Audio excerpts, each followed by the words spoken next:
आज हम डिस्कस करने वाले हैं जो बीटेक सेकेंड सेमेस्टर का जो इलेक्ट्रिकल का पेपर आया था, fundamental of electrical engineering semester 2 2022-23। तो इसमें हम न्यूमेरिकल डिस्कस करने जा रहे हैं।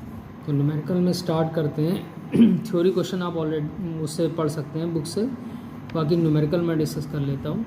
तो ये क्वेश्चन नंबर 2 का ए, ये 7 नंबर का न्यूमेरिकल है। इसमें लिखा हुआ है use nodal analysis to find the current in various resistor of the circuit shown below. तो इसमें आपको क्या करना है कि नोडल एनालिसिस का यूज़ करना है। सर्किट आप देख सकते हैं, ये सर्किट बना हुआ है और आपको नोडल एनालिसिस का यूज़ करके करंट निकालना है डिफरेंट ब्रांचेस में। तो जितनी ब्रांचें हैं उनमें सब में आपको करंट निकालना पड़ेगा। इसी को अब हम सॉल्व करने जा रहे हैं। ये देखिए, इसका सॉल्यूशन ये है।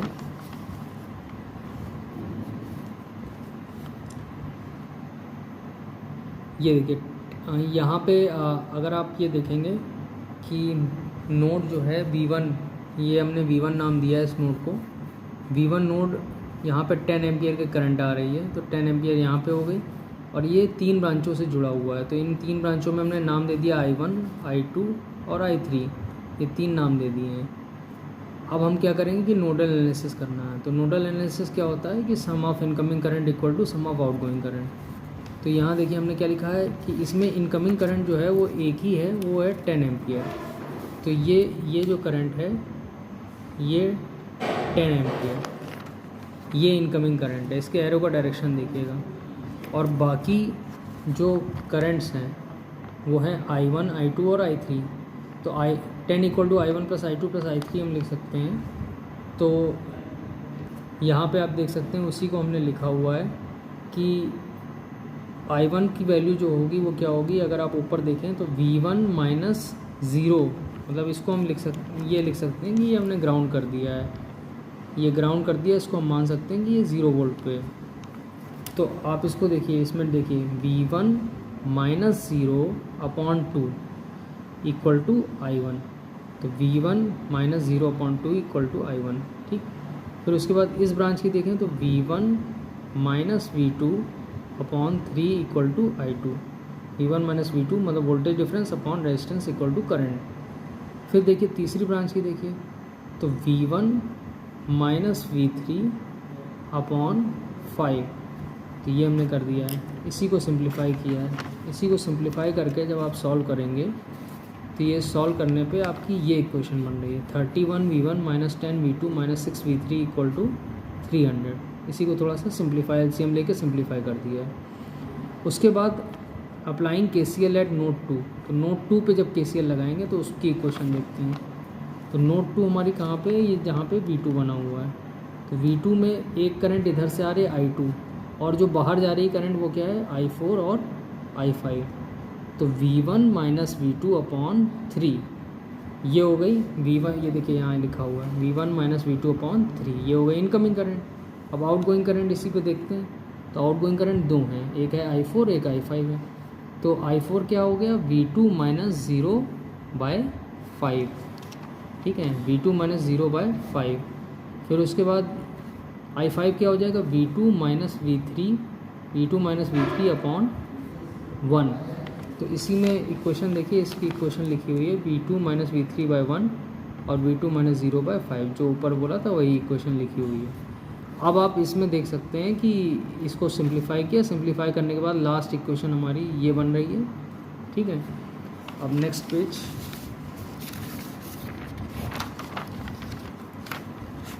तो इसमें ये इक्वेशन फाइनली हमारी ये बनी 5V1 minus 23V2 minus 15V3 equal to 0।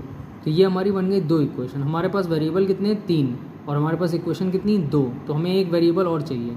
तो एक वेरिएबल और चाहिए, तो इसलिए हम नोडल एनालिसिस फिर से यूज़ करेंगे। अब नोडल एनालिसिस कहाँ यूज़ होगी, अब नोडल एनालिसिस जो है ये थर्ड नोड पे यूज़ करेंगे।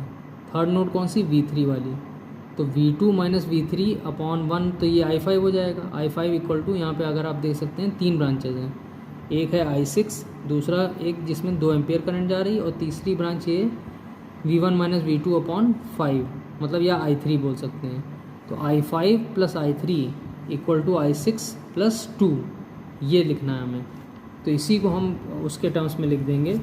अब ये देखिएगा इक्वेशन मैंने यहाँ पे ये लिखी हुई है। तो इसमें देखिए क्या किया है, ऊपर देखिए V2 minus V3 upon 1, V2 minus V3 upon 1 ये लिखी हुई है। फिर उसके बाद यहाँ से जो इक्वेशन बन रही है V1 minus V1 minus V3 by 5, तो ये देखिए ये लिखा हुआ V1 माइनस V3 बाई 5, ये दोनों इनकमिंग करंट हो गई। आउटगोइंग करंट कौन सी है, ये I6 है, यानी V3 माइनस 0 अपॉन 4, तो V3 माइनस 0 अपॉन 4 लिख दिया। फिर उसके बाद यहाँ पे कौन सी करंट जा रही है, 2 एम्पियर, तो ये 2 लिख दिया। अब इसी को सिंप्लीफाई किया, इसी को इक्वेशन को हमने सॉल्व किया, एलसीएम लिया, सॉल्व किया। यहाँ पे 4 एलसीएम आया, यहाँ 5 एलसीएम आया, दोनों को क्रॉस मल्टीप्लाई कर दिया। क्रॉस मल्टीप्लाई करने के बाद रिजल्ट आ रहा है। ये रिज़ल्ट ये सॉल्व करने के बाद ये हमारा लास्ट में ये थर्ड इक्वेशन ये बन रही है, V1 plus 4V2 minus 7V3 equal to 8। इस तरीके से आपकी थर्ड बन गई। फर्स्ट वाली भी हमने पहले से उठा के यहाँ लिख दी है, सेकेंड वाली भी लिख दी है। तो ये 3 इक्वेशन बन गई। अब आप सीधे चाहें तो कैलकुलेटर में वैल्यू फीड करिए, क्योंकि कैलकुलेटर आपको मालूम ही है 3 वेरिएबल कैलकुलेटर सॉल्व करना FX 999X में कैशियो के F999 में सॉल्व हो जाता है। तो उससे हमने सॉल्व करके V1 V2 V3 निकाल लिया, 10.38 1.48 और ये तीसरा आप देख रहे हैं, तीसरी वैल्यू है 1.188। तो ये 3 वैल्यूज़ आ गई हैं। इसके बाद हमें V1 V2 V3 एक्चुअली में नहीं निकालना था, लेकिन V1 V2 V3 निकालने से हमारी कई चीज़ें सॉल्व हो जाएंगी। अब उससे क्या सॉल्व होगा कि अगर आप इसको देखें, हमें निकालना क्या है, I1 I2 I3 I4 I5 I6। तो I1 की वैल्यू जो है वो क्या हो जाएगी, V1/2 इक्वल टू I1। तो यहाँ पे देखिए V1/2 कर दिया, ये I1 की वैल्यू आ गई इतनी, ठीक है। I1 का आंसर आ रहा है, I1 का आंसर आ रहा है 5.19। फिर उसके बाद नेक्स्ट आप देख सकते हैं कि I2 की वैल्यू क्या है, V1 minus V2 by 3, V1 minus V2 by 3, ठीक है। तो I2 की वैल्यू जो है वो ये देखिए V1 माइनस V2 अपॉन 3 कर दिया, ये I2 आ गया। I3 क्या होगा, I3 भी इसी तरीके से हो जाएगा। I3 की वैल्यू क्या है, V1 माइनस V3 बाई 5, तो यहाँ पे हमने देखिए V1 माइनस V3 बाई 5 कर दिया। इस तरीके से I3 की वैल्यू भी आ गई 1.84।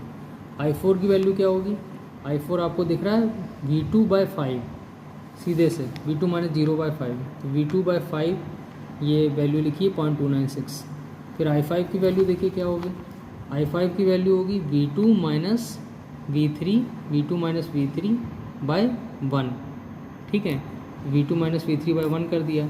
इसकी भी वैल्यू आप देख सकते हैं, V2 माइनस V3 बाई 1 ये सॉल्व करके ये आ गई 0.292। I6 की वैल्यू क्या होगी, I6 कहाँ था, I6 अगर आप देखेंगे तो V3 बाई 4, सीधे से V3 माइनस 0/4 हो जाएगा। तो ये हो गया 0.297। तो ये हो गए सारे आंसर, आपके सामने हैं सारे आंसर स्क्रीन पे। यही 6 आंसर निकालने थे आपको, ठीक है। अब नेक्स्ट क्वेश्चन पे जाते हैं, क्वेश्चन नंबर 2। क्वेश्चन नंबर 2 जो है न्यूमेरिकल्स ही हम कर रहे हैं। तो न्यूमेरिकल्स में ये देखिए ये है इसका अगला क्वेश्चन, सेक्शन सी में थर्ड का ए पार्ट। इसमें मैश एनालिसिस से इस क्वेश्चन को सॉल्व करना है। तो मैश एनालिसिस की हेल्प लेनी है और इस क्वेश्चन को सॉल्व करना है। अब इसमें देखिए इस लूप में ये जो फर्स्ट लूप ये दिख रहा है, इसमें मैश लग जाएगा, इस लूप में मैश लग जाएगा। जो सेकंड लूप दिख रहा है इसमें नहीं लग सकता, क्योंकि जिस लूप में करंट सोर्स आ जाती है उसमें मैश एनालिसिस नहीं लग सकता। तो इसमें मैश इक्वेशन पूछी है, लेकिन मैश इक्वेशन निकालने के साथ हम आंसर भी सॉल्व करके बता देंगे कि ये सोल्यूशन इसका क्या आएगा। तो इसी को करते हैं, सॉल्व करना स्टार्ट करते हैं, ठीक है। अब ये देखें,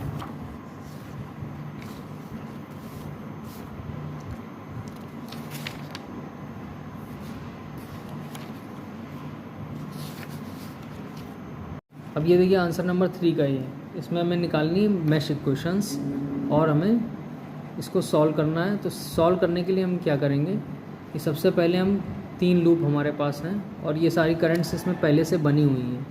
तो यहाँ पे आप ये करंट जो देख रहे हैं आई जो लिखी हुई है, यहाँ पे अगर आप देखेंगे तो ये I3 ऊपर की तरफ से ऐसे जा रही है, इस तरफ जा रही है, और I2 जो है वो I2 उल्टे डायरेक्शन में, इस डायरेक्शन में जा रही है, I2 इस डायरेक्शन में जा रही है।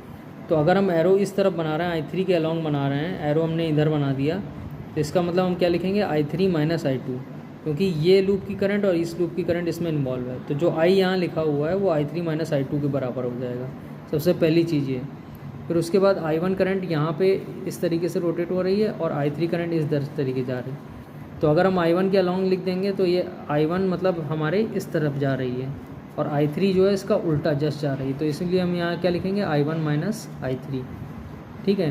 फिर ये करंट डिपेंडेंट वोल्टेज सोर्स है, तो इसमें प्लस और माइनस लिखा हुआ है, तो इसको हम वोल्टेज सोर्स की तरह ट्रीट करेंगे। बस इसकी वैल्यू क्या होगी, 2I के बराबर होगी।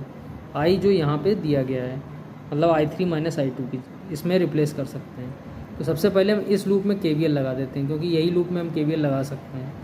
तो हम क्या लिखेंगे इसमें, देखिए यहाँ KVL इक्वेशन लिखी हुई है, इसको देखिए 12 इक्वल टू, KVL इक्वेशन देखिए 5 इंटू, क्योंकि हम करंट के डायरेक्शन के लॉन्ग चल रहे हैं, तो 5 इंटू I1 माइनस I3 और प्लस 2I ये हो गया। तो ये देखिए ये लिखा हुआ है 12 equal to 5 into I1 minus I3 plus 2I, ठीक है। I की जगह हम क्या रिप्लेस करेंगे, यहाँ पे जो लिखा था हमने I equal to I3 minus I2, तो I की जगह पे I3 माइनस I2 रिप्लेस कर देंगे। इसको सॉल्व करेंगे, सिंप्लीफाई करने के बाद ये इक्वेशन सॉल्व हो रही है, और सॉल्व होने के बाद ये इक्वेशन ये फर्स्ट इक्वेशन देख सकते हैं आप, मैंने लिखे हुई है। तो 5I1 minus 2I2 minus 3I3 equal to 12। अब सेकेंड इक्वेशन कैसे निकालेंगे, इस लूप में हम यहाँ से KVL लगा दें, ऐसे इस डायरेक्शन में KVL लगा दें। तो हम क्या लिखेंगे कि 6 इक्वल टू 6 इंटू I या 6 इंटू I3 माइनस I2, तो ये देखिए लिखा है 6 equal to 6 into I3 minus I2। फिर उसके बाद क्या लिखेंगे, जब हम यहाँ से नीचे आ रहे हैं तो ये प्लस साइन हमें पहले मिल रहा है, तो हम क्या लिखेंगे प्लस का 2 इंटू I, ये वोल्टेज सोर्स की तरह ट्रीट करिएगा इसको। तो प्लस का 2 इंटू I की जगह I की वैल्यू हम निकाल चुके थे I3 माइनस I2, तो हमने यहाँ पे प्लेस कर दी। फिर उसके बाद इसको हम सॉल्व करेंगे, सॉल्व करने के बाद ये आएगा 6 माइनस 8I2 प्लस 8I3। तो ये इक्वेशन ये हमें मिल रही है। तो अब हमारे पास 2 इक्वेशन हो गए। अब हम तीसरी इक्वेशन कैसे निकालेंगे, यहाँ नोड A जो है, इस नोड A पे अगर आप KCL लगा देंगे, तो इस नोड A पे जब आप KCL लगाएंगे तो क्या मिलेगा आपको कि ये करंट तो आपको पता ही है कि 3 एम्पियर है, तो 3 इक्वल टू 3 प्लस I1, दोनों I1 भी इधर जा रही, 3 इधर जा रही, तो 3 plus I1 equal to I1 minus I3। अब ये इक्वेशन हम लिखेंगे, ये देखिए इक्वेशन लिखी हुई है 3 plus I1 equal to I1 minus I3। अब इसको सिंप्लीफाई करेंगे तो हमें मिल जाएगा I3 इक्वल टू -3, मतलब एक वैल्यू आपको मिल गई करंट की। अब आप क्या करेंगे, इसको प्लेस कर देंगे इक्वेशन, पहले हम इक्वेशन 1 में फिर इक्वेशन 2 में। तो इक्वेशन 1 में हमने वैल्यू प्लेस की, तो इससे हमारी एक और इक्वेशन बन गई 5I1 minus 2I2 equal to 3। इसी को सिंप्लीफाई कर लिया, ये इक्वेशन मिल गई। फिर उसके बाद क्या करेंगे, फर्स्ट इक्वेशन में जब आप प्लेस करेंगे तो 6 equal to minus 8I2 plus 8 into -3।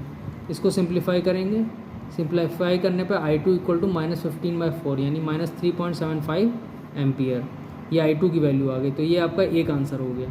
उसके बाद आपको I1 की निकालनी है, तो आप इक्वेशन जो आपने 4 बनाई थी, ये लास्ट वाली इक्वेशन, इसमें आप I2 की वैल्यू को प्लेस कर दीजिए, I1 की वैल्यू आ जाएगी। तो इसमें I2 की वैल्यू को हमने क्या किया है, I2 की वैल्यू को हमने प्लेस किया है।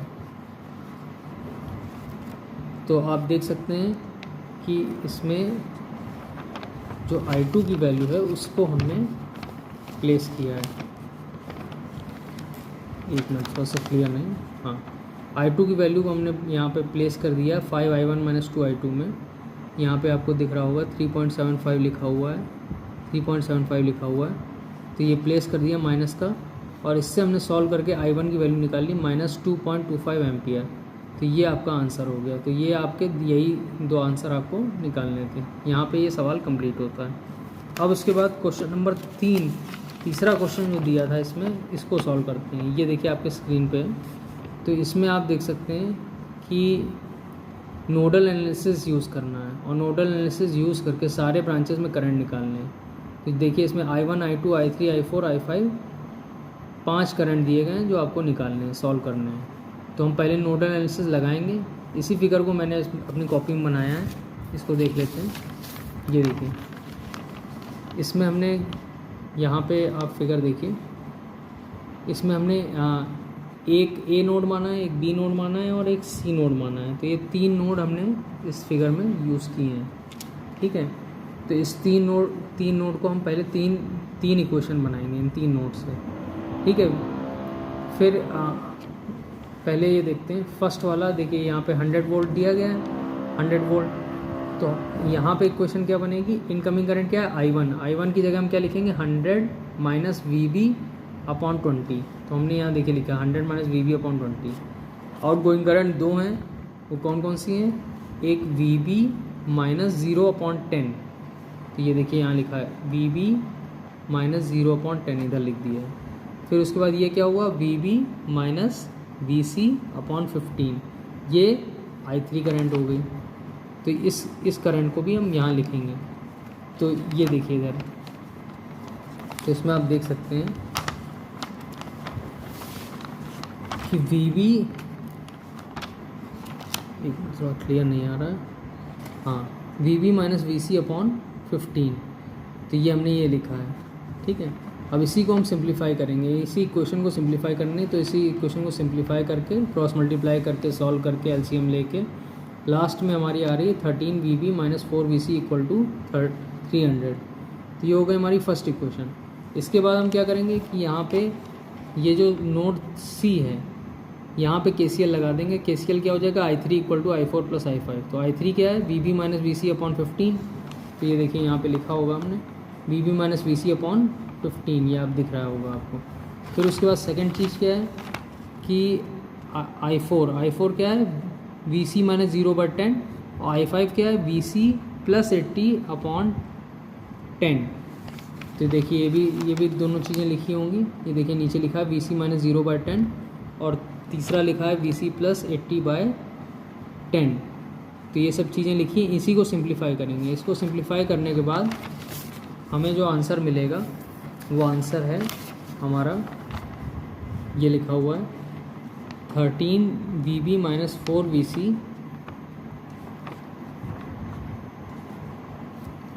13 VB minus 4 VC equal to 300। ये फर्स्ट इक्वेशन से मिल रहा था। और इसके ऊपर जो लिखा हुआ है VB minus 4 VC equal to 120, ये हो गई हमारी सेकेंड इक्वेशन। तो इनको सिंप्लीफाई करना है, आप चाहे तो कैलकुलेटर्स कर सकते हो, चाहे डायरेक्ट एडिशन कर दिया मैंने।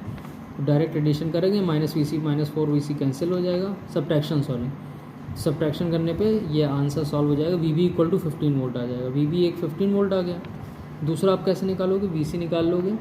तो VC जो इक्वेशन थी उससे हमने निकाला है, और VC की वैल्यू जो है माइनस 105/4 आ रही है, माइनस 26.25 आ रही है। तो VB और VC दोनों की वैल्यू पता चल गई। अब VB और VC की वैल्यू पता करने के बाद अगर आप देखोगे तो इसमें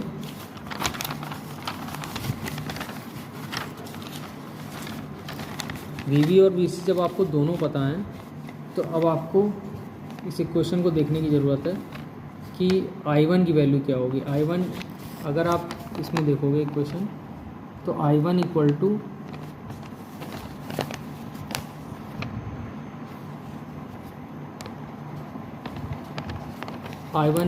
जो आप इक्वेशन देखोगे तो I1 की वैल्यू क्या आएगी,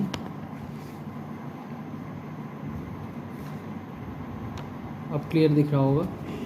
I1 की वैल्यू आएगी 100 माइनस VB अपॉन 20। देखिए यही लिखा हुआ है 100 minus VB upon 20, 100 minus VB upon 20। तो इससे करके आप I1 की वैल्यू निकाल लोगे। इसी तरीके से I2 की वैल्यू निकाल लोगे VB/10। तीसरी I3 की वैल्यू आ जाएगी VB माइनस VC/15। IC की वैल्यू I4 की आ जाएगी VC/10। और पांचवी जो वैल्यू है वो I5 की आ जाएगी। I5 की वैल्यू क्या है, VC प्लस 80/10, VC प्लस 80/10। तो इससे आपकी I5 की वैल्यू आ जाएगी, ये आ रही 5.375। तो ये इतना सॉल्व करके ये आपका आ जाएगा, ठीक है। अब ये न्यूमेरिकल भी ओवर होता है। अब हम इसके बाद नेक्स्ट न्यूमेरिकल में आगे बढ़ते हैं। नेक्स्ट न्यूमेरिकल क्या है, मैं न्यूमेरिकल आपको दिखा दे रहा हूँ। ये है ट्रांसफार्मर का न्यूमेरिकल।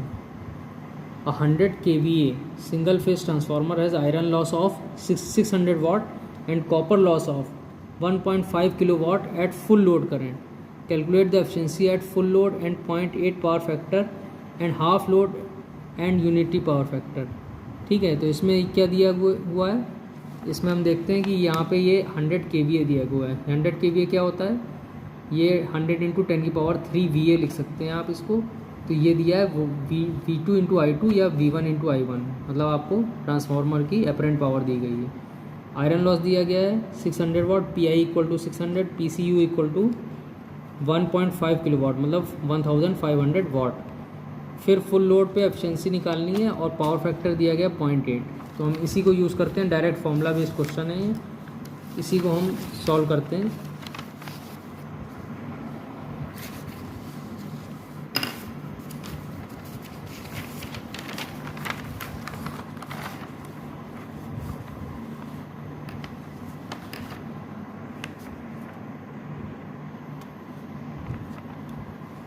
इसमें देखिए, इसमें डायरेक्ट फॉर्मूला लगाया है ईटा = V2I2 cos ∅2 upon V2I2 cos ∅2 plus PI plus PCU।